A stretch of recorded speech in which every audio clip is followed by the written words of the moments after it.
Every ride at SeaWorld San Diego that I rode. I'm pretty sure I rode everything except for a couple of kid rides. So I rode 10 rides. I'm not sure if there was, I think there's like 16 rides there, or 16 or 17. I don't know. Um, Either way, I rode everything there that was open and wasn't a kid's ride as far as I know. Obviously, that does not include Title Twister because Title Twister is never open. Yeah, so you can tell in last place I have Rescue Raft. This one I probably would have put a little higher, except that I was stupid enough to sit in the middle for some reason. And, like, honestly, I'm sure it wouldn't have been, like, super great in the ends or anything. But I decided I would ride this one because it looked a little more, like, fun than some of the kid rides, so why not try it? Looks like it might give a little bit of, like, floaty sensation on the ends. Except that, again, I didn't ride in the end. So this is mainly at the bottom due to my stupidity. It might still be at the bottom otherwise. But next time I go, I will try to ride it again, sitting on the end. And then I might get a little higher, or at least my overall list. Like, I might get a little higher than some of my bottom rides at not very far. So coming in at number 9, we have, Tide Pool Twirl. Now, what you see in the video is, I think, Abby's Sea Star Spin. I couldn't find a video of the actual Tide Pool Twist. But, all I know is that you can spin it pretty fast, not, like, crazy or anything. Definitely better than the hat dance and knots. That one was so hard to spin. Again, the forces weren't anything crazy, but it was still pretty fun. And I really like the new Tide Pool Twist theme. It looks really cool with, like, the urchins were pretty cool with spiky cars. And then my favorite part of the theming was those little, like, things in between cars. It has, like, some kind of, like, statue with, like, coral painted on it. It looks pretty cool. It's pretty good, like, theming. Yeah, so a decent kids ride. So those are the only two kid rides that went on. And I'm not just placing them last just because they're kid rides. I don't like when people put the kids rides in, like, automatically in last place. Because, it is possible for a kid's ride to be better than a ride not meant for kids. But of course, usually the kid rides will be the worst ones, just because most rides at amusement parks are fun, you know, and the kid rides are usually pretty boring. But if a ride is actually bad, if a ride is unenjoyable, then put it below the kid rides. Okay, but none of the rides at SeaWorld, at least none of the ones that I rode, were unenjoyable. Some people say Tongue Twister is big, and that's never open. So number 8. At number 8, we have Riptide Rescue.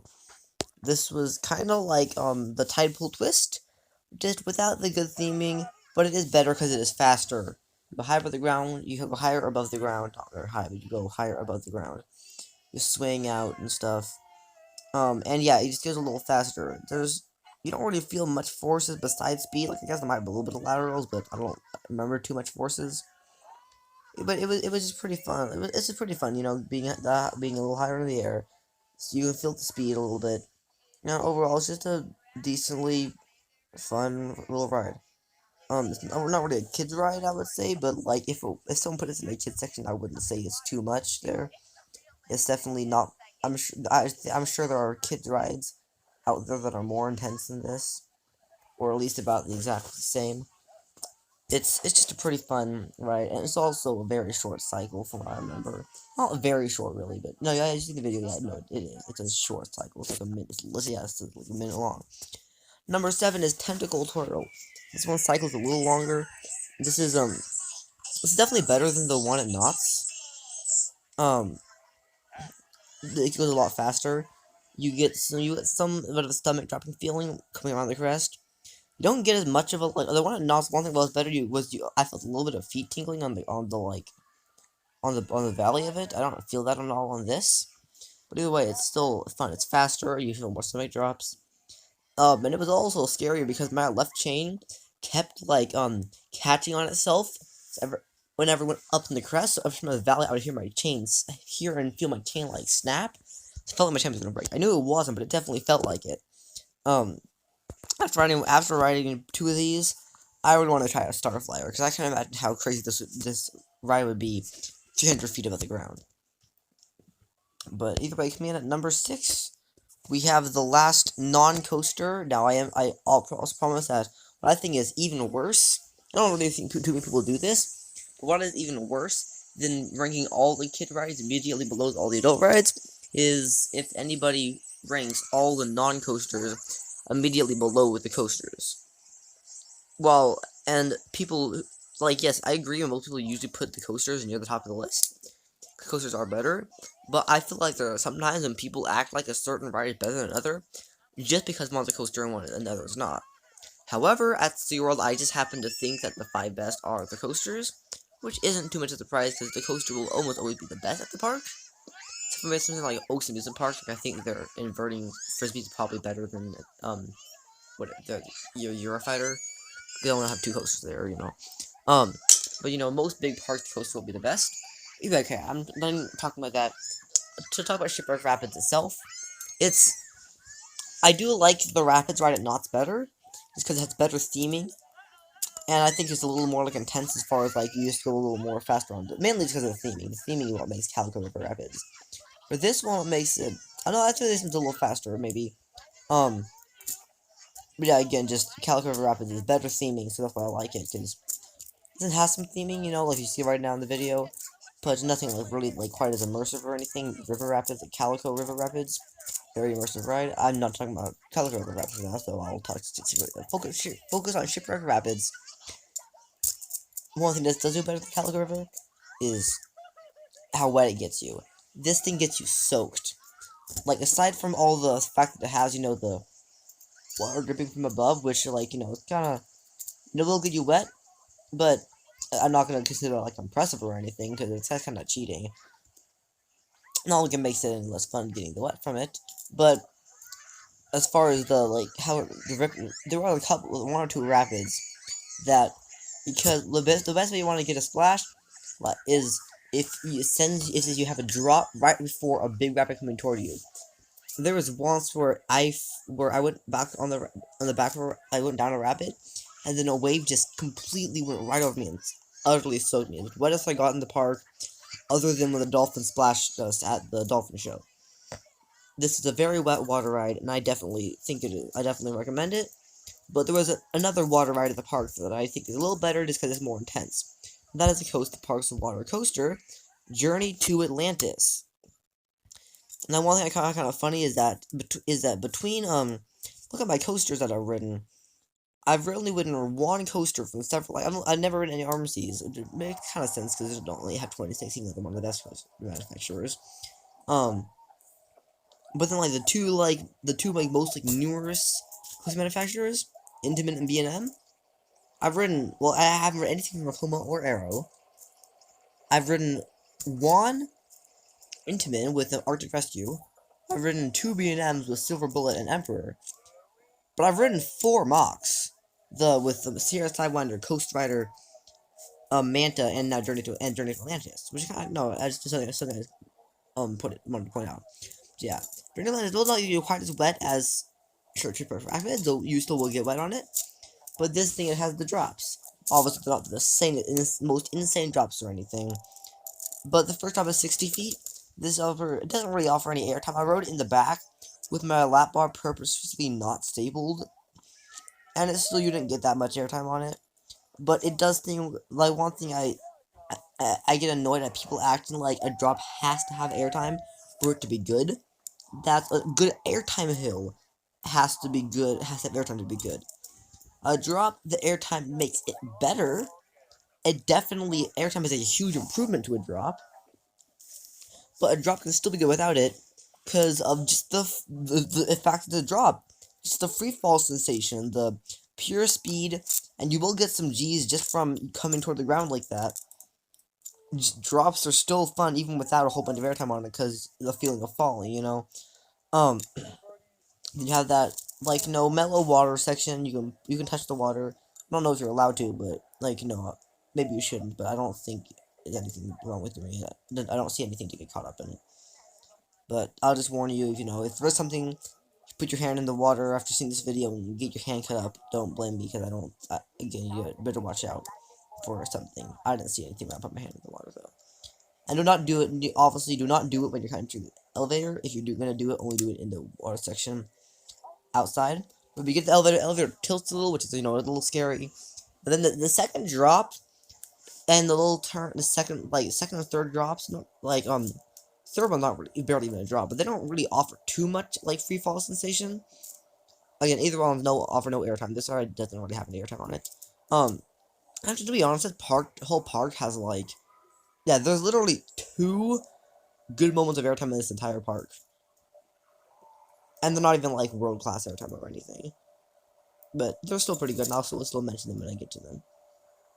Well, Arctic, I'll get ahead of myself. But these drops are more about positive G's, the second and third one. Even the valleys of them are pretty sustained. You get some good positives. It's still not the most positive heavy moment in the park. I will get to that when I get to it. But I will tell you though, it is at the bottom of the drop. You'll probably already know what I'm talking about. But you do get some positive G's on them, and it is pretty intense. And overall, it's a fun water coaster. But there's just not enough coaster to it. We're gonna put it. Oh, and one more thing is the theming. There's a whole story to it with onboard audio. The theming in the line is good, and exiting the queue leads you right into a manta right into a manta and fish aquarium, which I would not call as part of the ride, except for the fact that the aquarium shows is themed to Atlantis. So it is technically part of the ride experience, so aside from the fact that you cannot help but going into it after you ride the coaster, basically that was your journey to Atlantis. You went on this journey, and even though technically you exited now because Poseidon was chasing you, there was Atlantis right in front of you. And it is very well themed. This is a well themed. This is probably the best themed ride at SeaWorld San Diego. Obviously, nowhere near as good as themed as the one in Orlando, which I had not ridden, but I definitely want to sometime. But either way. Okay. Number 4 is Arctic Rescue. Yeah, this is, like I was saying earlier, the only intimate I have ridden. And I will say real quickly the airtime. I was expecting some more airtime, especially since it has a twisty S hill. You don't really get any airtime on it.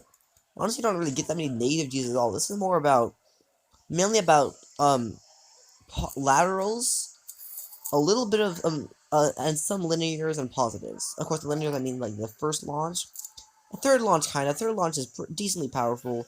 Second launch you don't really feel anything on it. The first launch is definitely way more powerful than I was expecting though, since I never really thought of tire launches being that powerful. And then POVs doesn't look that strong, but no, in real life it packs a punch. The launch packs a punch. The twist and turns has good laterals on them. I don't know what I was thinking before this. I always thought when we hear people talk about, oh, the coaster has good laterals on it. For some reason, I always thought to myself, laterals aren't really that good. I don't know, maybe because I'd only been on well, I was about to say I haven't been on that many coasters before with laterals on, but I've been on Ghost Fight on. I don't like the tail look. So again, I don't know what I was thinking. Trashing laterals in my head, because this coaster is great because of laterals. Has good positives too, like right there where you just saw. But it's mainly about the laterals that make it fun. The best part is the best part is that first launch in my opinion. But other than that is right after second launch, it launches you right into a snap. That was so was so sudden. The laterals didn't even have time to tilt me. And I was just practically staying straight up. After doing that, I can't imagine what the launch into a snap on Maverick feels like. But if I've ever gone my time, we're on Manta's POV now. Okay, so number 3 obviously is Manta. I know many people put that to number 1, mainly because it is longer than the top 2. And even though that is true, I still feel like I still have to put the top 2 above it. But if someone put this above Electric Eel, at least I could definitely. Okay, I kind of spoiled with my number 2, but we all know I'm better than Electric Eel. If I put this above, Electric Eel, I wouldn't really blame them, because it's definitely really about the fun. It's better themed for sure. It's got good theming. In the it's got a good queue line, theming queue line. Of course, there's we see right now the onboard wall part. A good job of building up anticipation with the back and forth. And that launch is definitely punchy. Punchy Electric Eel launches, but it's definitely a punchy launch. And it feels it makes it feel like the coaster will be way more intense than it is. Because, the coaster slows down, never goes that fast again for the rest of the coaster, but that first drop, you get some good free fall sensation. I don't remember where it is, but there's one, most of the airtime hills in this don't give you limited, but there's one random airtime hill in this that just gives some really good ejector. I don't remember really having any much floater, although, I think we're talking right there. All the hills in this are like pretty are like not big enough to really give any floater. So the second launch is really powerful too. And that break before kind of being kind of way too much of a stop for I don't know why it's necessary, and it's almost like too abrupt of a stop. And most of the airtime hills on this, like they're just floater. And I like floater. I'm not gonna say like I do like ejector more than floater. I'm not gonna say, oh yeah, this airtime isn't that good. It's just floater. Floater or ejector are different. Yes, floater is technically just weak ejector, but it's different. That's the same floater. It kind of feels like you're floating, you know. But for floater to be good, for floater to be good, it needs to be sustained, and all of these are way too small of hills for the floating hills to actually be floaty. You just you float someone out of your seat for like 1 second. That's it. And for a hill that short to actually be felt, has to be ejector, which there's only one hill of that. So it is pretty fun. Overall, this is a very good family coaster with intense launch, one good ejector hill, and then some decent there's a lot of good laterals too. A lot of big snaps. This is almost like the big version of Arctic Rescue. It's got the similar laterals. I do actually think Arctic Rescue's laterals are a little better than this one. And Arctic Rescue is actually a little longer, so I kind of have a hard time choosing. But then I'll have both Supremes and Serious Time between these two, so I don't know. I guess that just shows how much the more intense launch and the one air ejector hill really do for this coaster. But either way, number 2, we have Electric Eel. This is I'll just have to pause before the end of the video because I'm not going to talk about this coaster in 44 seconds. But I will say one thing is that this actually might be above. This might be number 1. Or at least above like maybe Silver Bullet or something. I don't know. Maybe not. If it was longer, it definitely would be. But my problems with the coaster are it is short. But the biggest thing is the comfort colors, which I especially will play into it when I get to talk about the best part. First of all, there's definitely the punchiest launches in the park. Even the first launch is still pretty punchy, even though it's not like too punchy or anything. The backwards launch definitely, and then of course the forward launch right up into that, very snappy. Then the Heartline roll is definitely it's more. There's 2 types of Heartline rolls. I think I slightly prefer the more snappy or floaty ones. I don't know though, because I wasn't a huge fan of any of the rolls on Silver Bullet. But I think the thing is Silver Bullet's rolls, they weren't snappy enough to whip me around in a really fun way. They were still fun, but they weren't like I think I like it better because I want one that are super snappy, super snappy, so they snap me around a whole bunch. Slow enough like a 0 G roll to make me float a whole bunch, or give me a lot of hang time. I think Silver Bullet's coasters just weren't quite snappy enough to do any of those. But I was expecting to get some airtime when you launch in the forest, so I could fall back. I don't really, but what is due to how Skywalker 2s have that compact layout. It's extremely whippy from side to side whippy. There's I guess it is laterals. And of course, there's airtime on the drop off the top. Definitely has good airtime. I definitely lived out of my seat. I'm not sure. Still call it ejector? I don't know. It felt more like floater. I don't know if it was floater or ejector. I just know that I was out of my seat. I didn't feel like I was getting tossed or anything. That's why I was saying. That's why I was tempted to call it floater. But all I know is that I wasn't really fully focused on it because this is the biggest moment where the comfort collars suck. Because you have this twist to the side, big airtime moment, but you can't really appreciate it because as you're falling while out of your seat, your comfort collar is jamming into your neck. So next time I'm gonna try to kind of ride it with at least after I get to that roll, I'm gonna kind of grab both sides of my comfort collar next to my neck, so my neck will just hit my hands. And I won't be as uncomfortable, and maybe then I can enjoy the the airtime on the drop more. On the drop, I guess that's winged over drops. But definitely excited for someday when I can get to Six Flags Discovery Kingdom. so I can ride a Skyrocket 2 without comfort collars.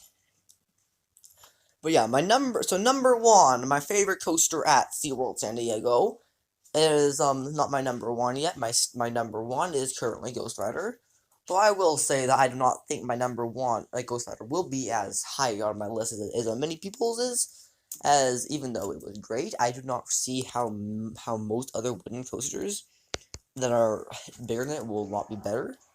So I do think that even though Ghost Rider is my number one so far, I do still think it is probably overrated. I can't really say yet, but it most likely is a little overrated. There was like 2 strong moments of airtime, even though it was really fun. If you want my positive thoughts on Ghost Rider, go watch my video ranking the Knox rides I rode. Anyway, Emperor. This is the one that I had to convince myself to go on. Like, I was really definitely scared to do it, but I need to remind myself that, like, I think the main reason I was able to go on it, before Electric Eel, actually, after I went on this Electric Eel, I wasn't scared at all.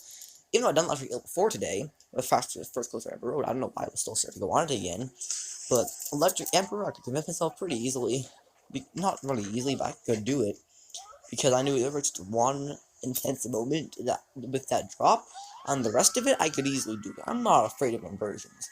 I'm not even scared of positive G's. Like, positive G's don't really feel scary to me. Like, they're fun. I like the intensity of them. I don't feel scared of positive G's. The only forces that sort of scare me are not really even negative G's. Like negative, not like I don't feel scared of airtime either. As free fall sensations, and I guess launches. I guess like pure speed is really what scares me. But it's not the speed itself, because I don't think if I stuck my head out the window of a car that was going 100 miles an hour, not like I have, but to where I'm not that dangerous. But if I did, I don't think I'd be scared of that. The forces of that. It's just the like the punchiness of a launch could be a little scary. I mean, it's the free fall sensation. But, of course, so I was closing my eyes the whole time up the chain lift, and on the turnaround, and on the drop, and while having your eyes closed and nothing else might seem scarier, it's a dive coaster. So obviously, because it might seem scary because you don't know when you're going to drop, it's a dive coaster. I used it to my advantage. I knew when I was going to drop, because I always know when I feel the train stop, that means I'm about to drop. I did not mean to put that to rhyme. But either way, if my eyes are closed, I won't see how high up I am. But no, I was definitely, going up that lift hill. I was praying that God would wake me up from this nightmare. But, it was all worth it. The first drop was very intense, definitely. But, like, nothing that I couldn't handle. It was fun. The first drop was probably my favorite part of the ride. I was talking about earlier about the very most intense positive G moment in the park, or the most negative G moment is most likely the drop-off Electric Eel. Probably more intense than one Manta. I just couldn't enjoy that much because of the comfort colors. I'm talking way too quietly. I'm talking way too quietly for that part, sorry. But yeah, the bottom of that drop, that's definitely the only gray out moment in the park for me.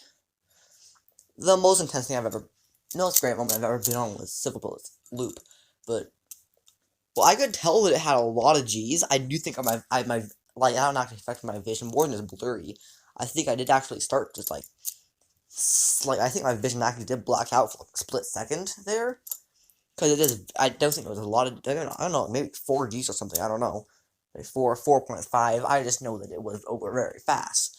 Either way, I had the disorienting, almost waking up feeling after I exited the bottom. The inversions are pretty whippy. I think they're a little whippier than the inversions in Silver Bullet. Not as whippy as not as whippy as the side to sides on Electric Eel. They not as whippy as anything on like a Batman clone might look to be or anything, but it was pretty whippy. The inversions were so full of foot choppers the second time that it was almost too much, because I had a hard time focusing on the inversions. I need to remember next time, I almost need to keep my eyes open on the drop and close my eyes on the inversion so I don't have to deal with the foot choppers. and you can focus on getting whipped around. I might try that. I wonder what the inversions eyes closed would be like. But next time I wanted to see how up I am on the drop, because I'll make it more fun. Either way, this is a very intense drop. Probably not like I'm sure, it's still only 147-foot drop.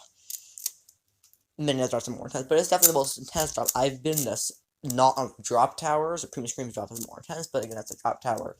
This is different, because sometimes you don't really, because your Premium Scream's drop is, you're standing, you're sitting, like, your bottom is facing the ground. This one, your face is facing the ground. I wonder what a headfirst dive drop would feel like. Ooh, that's an interesting idea.